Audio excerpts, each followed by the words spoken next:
Halo pemirsa Inspirasi Pagi TV One. Coba tebak, hari ini saya mau kemana? Pada episode kali ini saya akan jalan-jalan ke negeri jiran Malaysia. Asik, kerja sambil liburan nih guys. Hehehe. Yap, sekali ini saya berkunjung ke Penang, Malaysia. Tahu nggak guys, selain destinasi wisata, Penang merupakan wilayah yang terkenal dengan industri kesehatan. Katanya nih, di sini Anda bisa cek kesehatan, berobat, dan sambil berwisata atau disebut dengan wisata kesehatan. Touchdown, saya sudah sampai di Penang International Airport dan langsung disambut dengan staf dari Malaysia Healthcare Travel Council. Malaysia Healthcare Travel Council atau MHTC adalah organisasi di bawah pemerintah Malaysia untuk membantu pasien berobat ke Malaysia. Nah, saya langsung diajak ke MHTC Lounge nih pemirsa untuk melihat pelayanan dan fasilitas bagi Anda yang akan cek kesehatan dan berobat ke Malaysia.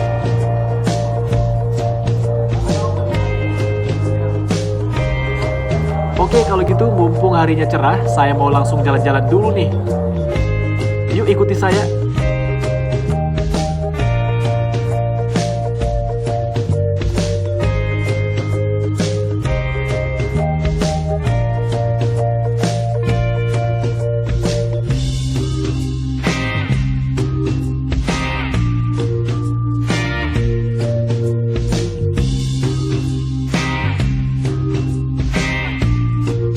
Nah, ini dia salah satu destinasi wisata di sini, Chong Fat Zi Mansion. Bangunan kuno berarsitektur Tiongkok ini kini juga difungsikan sebagai penginapan pemirsa. Wah, di dalamnya banyak sekali benda bersejarah. Menarik nih buat jadi spot foto.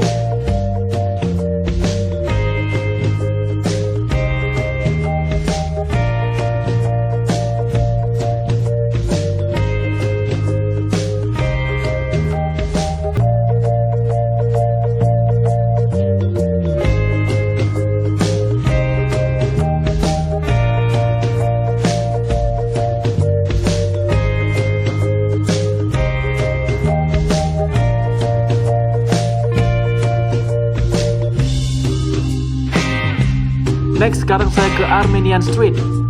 Lokasi ini menawarkan berbagai jenis wisata di satu tempat, mulai dari museum batik, mural menarik, kuil, hingga kuliner lokal.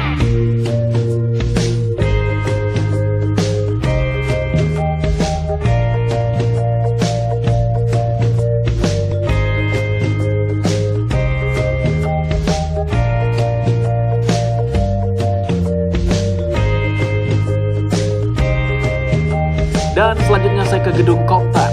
Gedung dengan 68 lantai ini juga menjadi salah satu destinasi wisata yang wajib Anda kunjungi.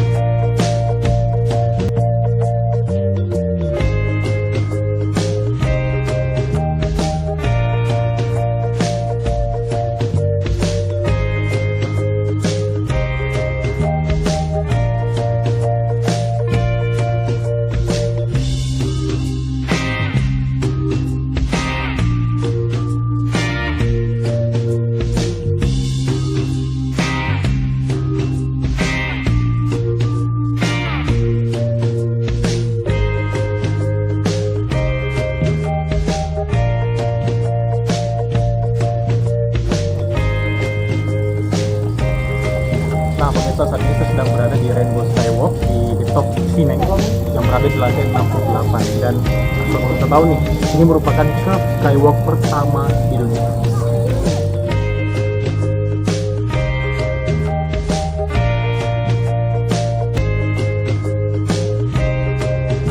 Wah, rasa lelah saya hari ini terbayarkan pemirsa dengan keseruan jalan-jalan ke lokasi wisata yang bagus dan keren sekali. Kalau gitu saya mau istirahat dulu ke hotel sebelum besok berkunjung ke beberapa rumah sakit yang ada di Penang.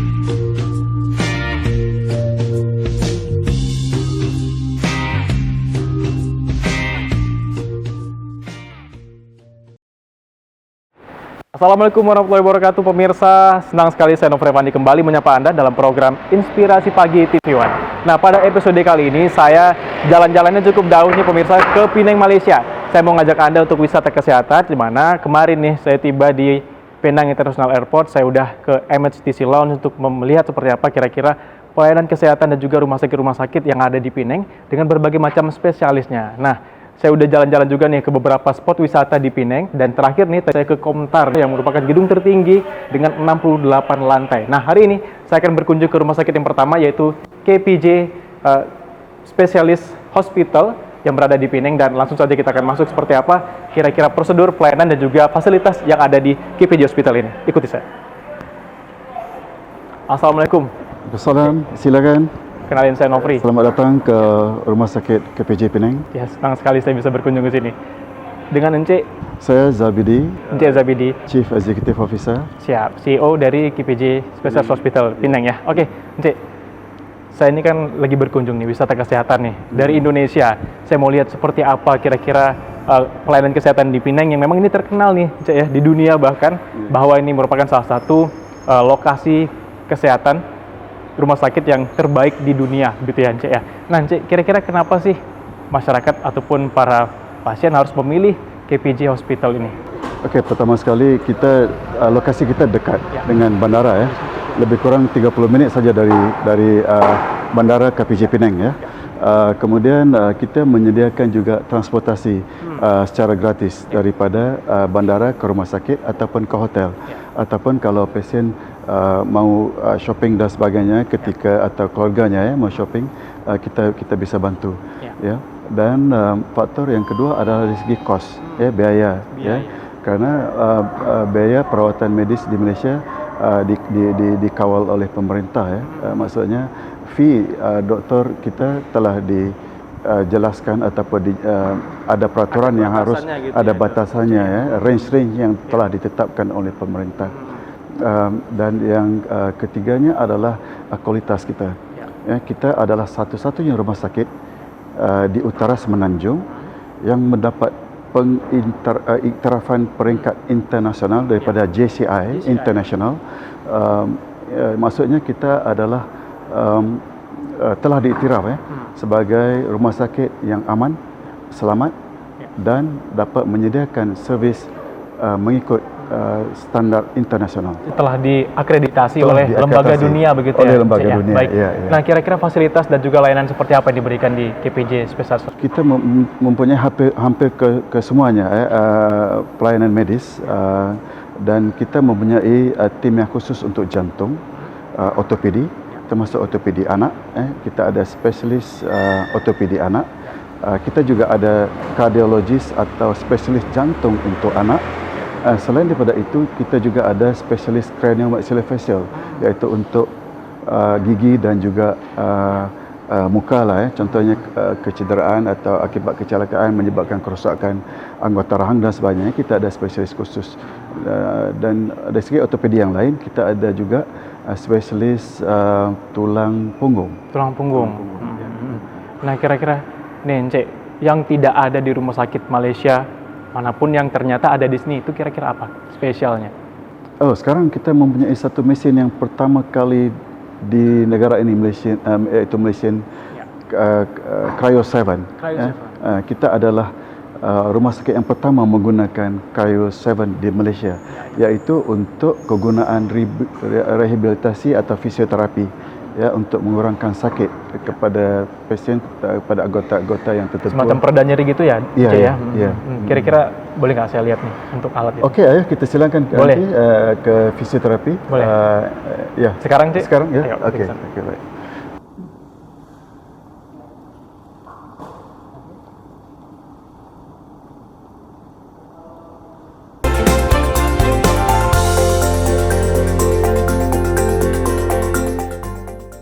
Nah, pemirsa, saat ini saya akan menunjukkan kepada Anda seperti apa ruang perawatan di KPJ Penang, Malaysia. Nah, saya sudah bersama Mr. Des di sini. Mr. Des, Nofri, Mr. Des, boleh ditunjukin nih sama pemirsa di rumah seperti apa ruang perawatan yang ada di KPJ Penang ini. Alright, so ini adalah contoh yang kita dah kamar yang pesakit dari ward akan turun ke bawah.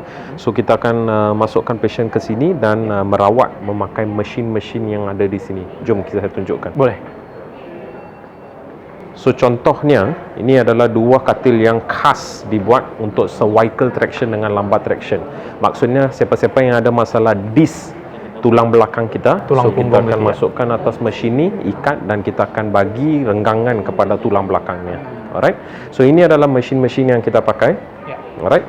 So ini adalah mesin-mesin yang paling latest di Malaysia. Alright. So yang paling canggih. Itu tadi mesinnya untuk apa aja, Mr. Desh? Untuk kurangkan sakit dan peredanya ya? elektroterapi. Namanya adalah elektroterapi. Ini adalah ruang tangan. So pesakit yang datang ada masalah tangan, kita akan memakai ruang ni dengan alat-alat yang kita ada di dalam sini untuk memberi rawatan kepada pesakit untuk mendapatkan dia punya Semacam stroke ringan tangan? stroke ringan. So mana powernya tiada. Ya. So kita akan bagi senaman hingga dapat balik pulih 100% pulih sepenuhnya. Alright. So ini adalah tempat-tempat gym, namanya gym. So kita ada beberapa katil di sini dan ini adalah alat-alat rawatan kita. Wow. Ya. Ini hanya boleh digunakan oleh pasien? Ini hanya untuk pesakit, patient. So patient yang kita akan memakai hanya yang di-refer oleh doktor-doktor pakar. Ya, so doktor akan tulis referral, surat rujukan kepada fizio. So kita sebagai fizioterapi akan merawat pesakit itu menggunakan alatan-alatan di sini. Oke. Ya. Akan ada semacam trainer juga kah di sini yang mengajarkan? Trainer-trainer yang kita ada ini semua yang berpengalaman, yang 5 tahun dan ke atas, ada yang 10 tahun, ada yang 13 tahun berpengalaman. So terapi yang kita merawat pesakit ni adalah yang paling canggih, yang paling terbaik. Yes. Okey. Ada apa lagi, Mr. Desh? Kita masuk dekat mesin yang Boleh. paling baru. Boleh. Alright. So ini adalah mesin yang paling latest. Mesin ni adalah mesin yang pertama. Hospital KPJ Penang adalah hospital pertama yang membeli mesin ni di seluruh Malaysia. Ya, so ini adalah mesin yang paling latest. Namanya adalah Cryo 7. Cryo 7. Untuk fungsinya apa aja? Okey. Fungsi pertama untuk mesin ni adalah peranan. Okey, objektif mesin ni adalah dia mengeluarkan udara sejuk yang negatif 30 darjah Celsius. So udara yang keluar daripada hose ni adalah sejuk, sangat-sangat sejuk, fresh. Okey, so peranan apa fungsi yang kita memakai mesin ni adalah untuk merawat sakit yang panggil acute dan kronik. Ada dua perbezaan. Okey, acute adalah cedera ataupun apa-apa yang berlaku sekarang, yang fresh. Okey, kronik adalah cedera yang lama tapi berulang kali dia kembali. Lepas sering sebulan kambuh ya gitu. Yes, dia sering mengganggu. So mesin ni boleh merawat dua-dua condition patient. Alright. Cara penggunaannya seperti apa? Cara penggunaannya senang sahaja. Contohnya boleh kita ambil contoh? Boleh. Mungkin kita ambil area sini. Alright. So kalau ada pesakit yang datang dan komplain pesakit tu adalah sakitnya di sini, aman-aman sakit, so dia tidak boleh bergerak atas dan ke bawah. So kita sebagai terapis akan merawat dan cek semua pergerakan yang bagus. Alright. So saja kata kita dah detect sinilah sakitnya. Alright. So kita akan adjust. Ini adalah temperature, udara sejuk berapa persen. So kita boleh naik sampai ke 9. Okey, kesejukannya ini adalah perawatan dia. Okey, so kita boleh naik sampai ke 7 ataupun 10. Okey, ini tergantung dari keparahan penyakitnya. Yes, betul. Alright. Okey, so kita akan start dulu dengan 5. Okey, kan? Duduk. Yes. Okey. Bantu. Alright. So contohnya pesakit yang datang dan sakitnya ada di sini.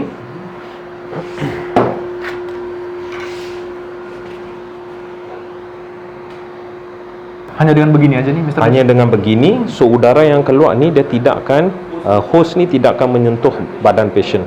Hanya dengan cara begini. Alright. Berarti dari melalui angin tadi itu ada yang meresap gitu ya? Yes, dia akan merasap ke dalam untuk beberapa layer tisu-tisu yang ada di dalam. Okey. So bila patient pesakit yang datang itu dengan bengkak yang amat sangat, angin sejuk ni akan mengejutkan bengkak atau mengurangkan bengkak sikit. Ya. So bila patient yang tidak boleh bergerak, lepas memberi rawatan ni patient boleh menggerakkan jari. So boleh berlaku di sini, boleh berlaku di sini. Pesakitnya datang tidak boleh bergerak, lepas memberi rawatan pesakit boleh bergerakkan. Sama dengan bahu juga. Tingkat keberhasilan berapa persen? Tingkat keberhasilan Kesembuhan. Setelah menggunakan ini, pasti bisa bergerak. Yes, pasti bisa bergerak. Pasti. So pesakit yang sering datang ke sini adalah pesakit yang sakit di pinggang. Di sini. Tulang pinggang di sini. apa? Dan juga di leher. Ini adalah dua kes-kes yang selalu sering kita dapat, satu di leher, satu di sini. Kerana ramai yang seringkali sekarang bermain telefon dengan leher di bawah, so ini adalah puncanya yang datang dari sakit ini. Oke, Mr. Des, ini berarti sudah semua ya pelayanan yang sudah ditunjukkan yang terbaru nih, mesinnya juga. Yes, untuk betul. teknologi terbaru. Teknologi yang terbaru di KPJ Penang. Siap, terima kasih Mr. Des. Selamat Baik, bertugas selamat. kembali. Saya Terima melanjut kasih. lagi nih keliling-keliling di Baik, KPJ baik. Penang. Terima kasih Mr. Des. Terima kasih.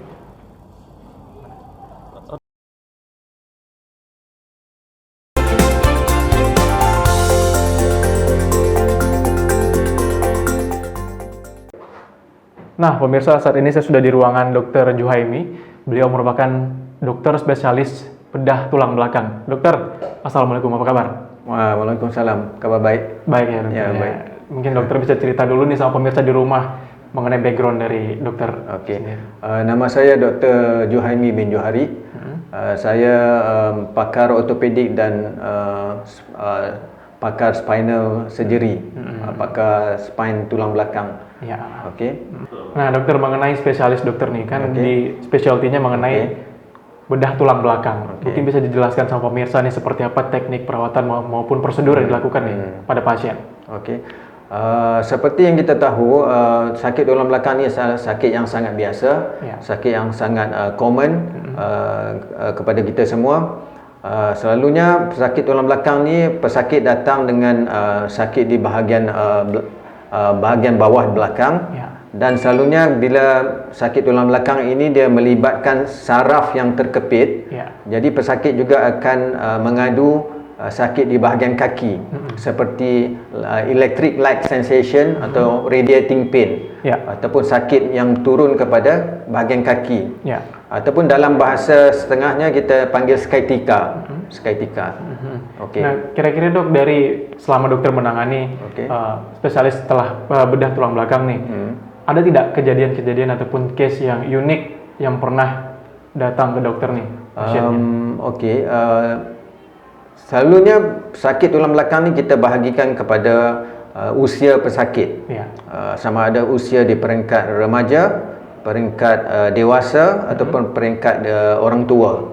Okey, untuk selalunya peringkat remaja dan dewasa, selalu yang paling common, yang paling biasa kita jumpa adalah pesakit slip disc ataupun prolapse intervertebral disc. Contohnya di sini, boleh lihat di sini, di mana prolapse disc ini bermaksud di antara tulang dengan tulang ini ada cushion ataupun pelapis sendi yang berwarna putih ini, yang berwarna cerah ini, yang bening ini. Dan bila berlaku slip disc, dia akan mengembang ke belakang ataupun bonjol ke belakang dan menekan saraf ini. So saraf ini yang menyebabkan bila saraf ini tertekan, dia akan pergi kepada bahagian kaki, dan sakit itu akan turun kepada bahagian kaki. So ini yang selalunya dipanggil slip disc. Slip disc sangat common untuk orang dewasa dan juga mungkin umur 60 tahun ke bawah ataupun 50 tahun ke bawah. Dari Indonesia sendiri banyak nggak dok pasien yang datang yang mengeluhkan sakit ini ke KPJ Penang? Sebab saya hanya baru tetap di sini selama 3 bulan. Tetapi masih baru. Tetapi saya sudah ada visiting di sini semenjak dari 2014. Mengenai pesakit daripada Indonesia, saya hanya mendapat pertanyaan daripada Indonesia, tetapi belum dapat peluang untuk berjumpa lagi dengan pasiennya, pesakitnya lagi. Nah, kira-kira untuk perawatan yang diberikan, pasti kan ada alat-alat nih dok yang katanya nih di KPJ Penang nih banyak alat yang canggih dan bahkan ada alat yang belum ada di rumah sakit lain. Bagi prinsip saya, saya cuba untuk mengelakkan pembedahan. Okey. Jikalau pesakit itu ada slip disc ataupun pelapis sendi ini menekan saraf, kita cuba buat rawatan yang cuba mengelakkan pembedahan. Jadi rawatan yang saya cuba perkenalkan di sini adalah rawatan melalui injection, melalui jarum. Jarum yang diinjek dan masuk kepada kawasan yang bengkak ini, dan kita mengalirkan radio frekuensi melalui gelombang radio begitu ya? Radio frekuensi, dan cuba untuk mengecutkan ataupun shrink prolapse disc ni. Dan bila dia kecut, jadi saraf ini kurang tertekan dan pesakit jadi tidak sakit. Bisa kembali normal begitu Bisa ya, Dok? kembali normal, insya-Allah. Ya. Kira-kira nih hari ini ada tidak, Dok, pasien yang mengeluhkan itu? Hari ini kita mungkin berpeluang akan melihat sendiri secara real bagaimana prosedur ini dijalankan. Saya boleh ikut? Boleh kan? Oke, Dok, kita nanti langsung lihat aja bagaimana dokter melakukan perawatan. Cuma saya nak tambah satu, kita dah bermula buat rawatan ini, radio frequency injection kepada slip disc semenjak dari 2015 lagi. 2015. Setakat ini sebanyak lebih kurang 1,700 pesakit telah menjalani prosedur ini. Semuanya sembuh. Alhamdulillah, daripada 1,700, 95% pesakit daripada 1,700 telah memberikan maklum balas yang sangat positif, respon yang sangat positif. 95% dari pasien yang berobat puas begitu ya, Dok ya? At least sekurang-kurangnya 50% sakitnya akan hilang. Oke. Sekurang-kurangnya 50% akan 50%. hilang ya. Oke, Dok. Oke. Saya mau lihat nanti seperti apa metode ini ya, Dok ya. Oke. Boleh ikut ya? Oke. Bisa langsung ke sana, Dok? Oke. Nah, pemirsa, saya akan lihat seperti apa prosedur perawatan dari metode injeksi dari Dr. Juhaimi. Nanti kita akan lihat di ruangan.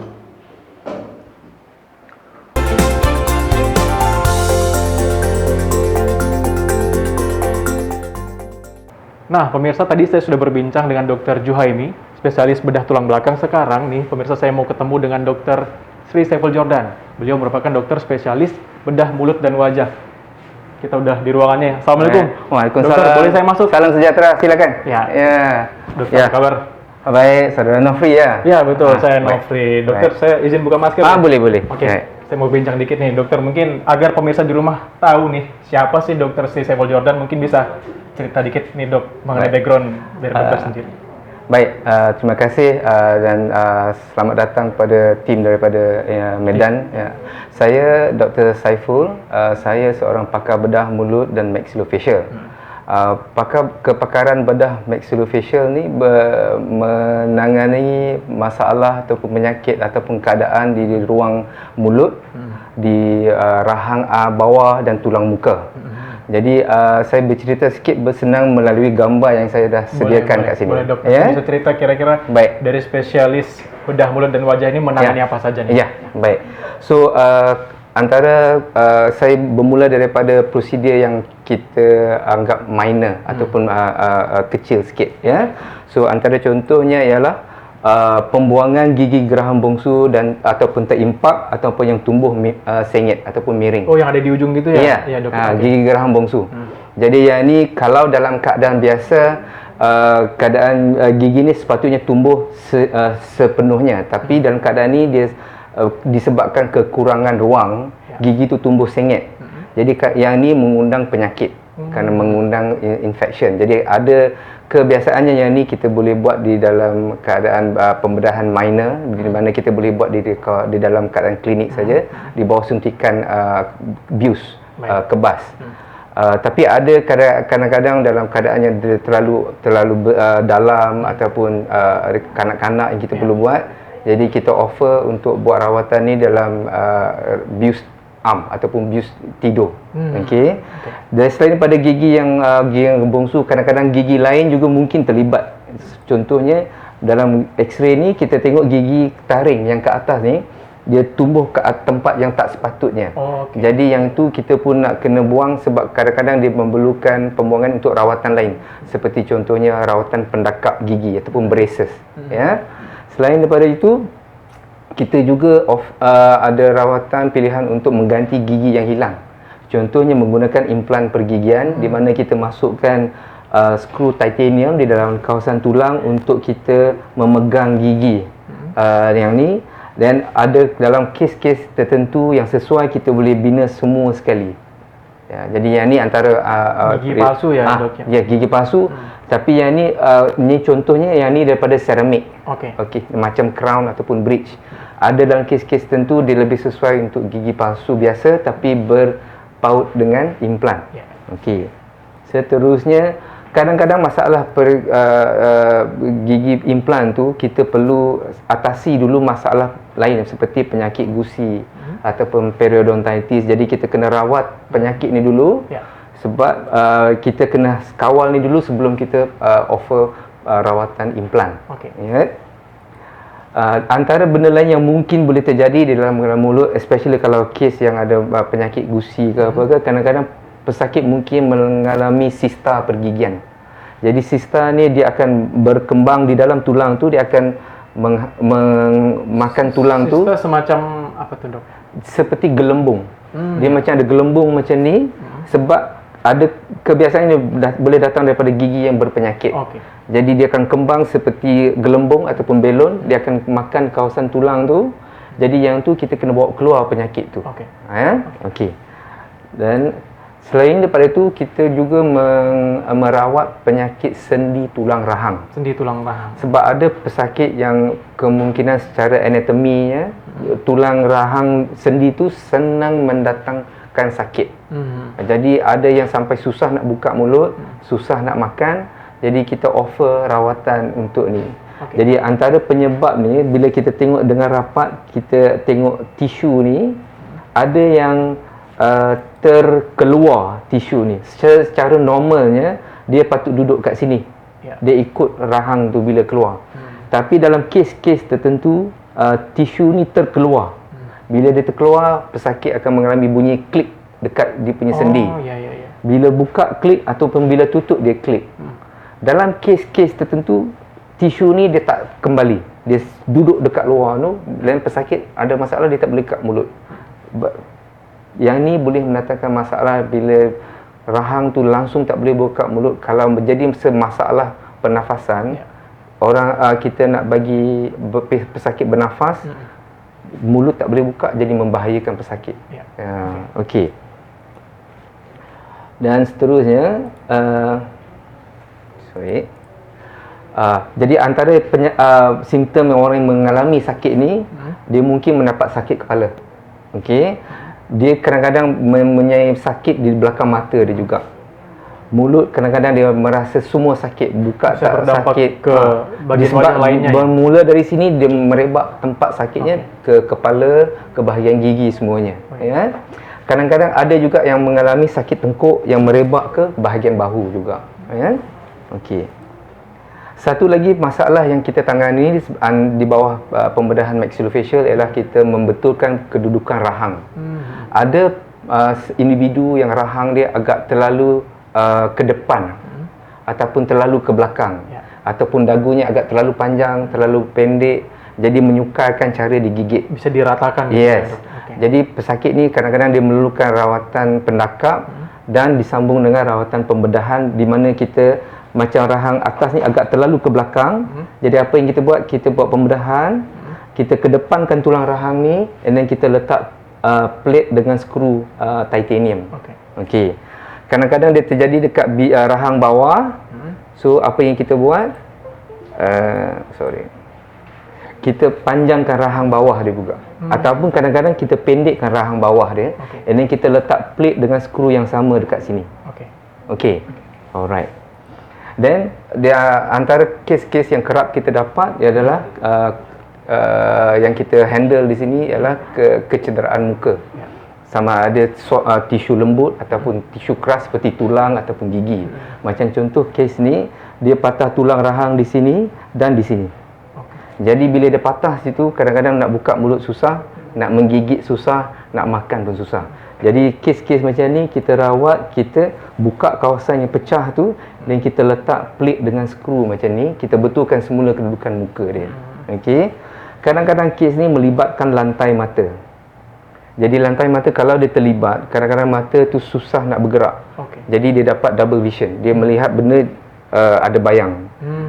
Sebab otot dia sangkut. Jadi apa yang kita offer, kita betulkan kedudukan tulang tu, release apa-apa tulang yang ataupun otot-otot yang sangkut, kita betulkan kedudukan tu, dan kita letak balik plate dengan skru supaya kita dapat betulkan fungsi muka dengan rahang dia. And also fungsi mata kalau terlibat. Untuk kembali normal. Ya, betul.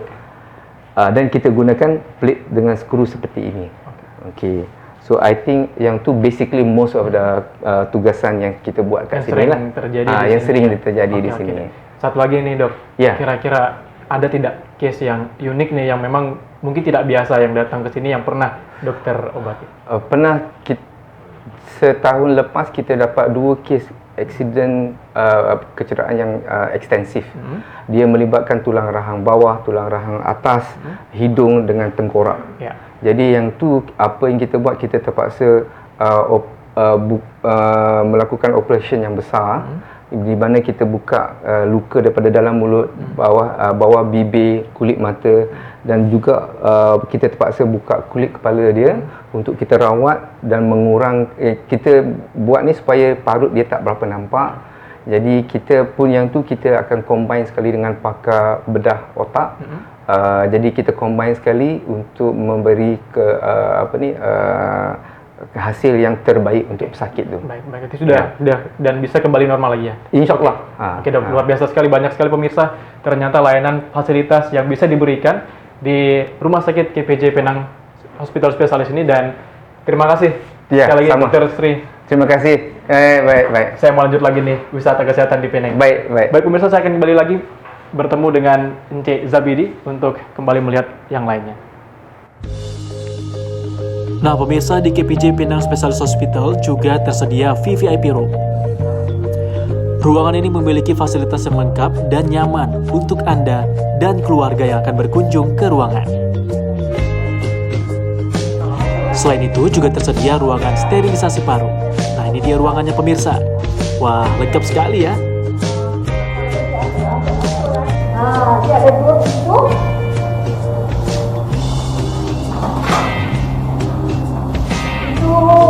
Mesin sana untuk monitor dalam ni lah. So ini bila ada infection case, benda itu infection tak keluar ke sana, dia akan keluar luar. Ya, virusnya. Pada pasien TB?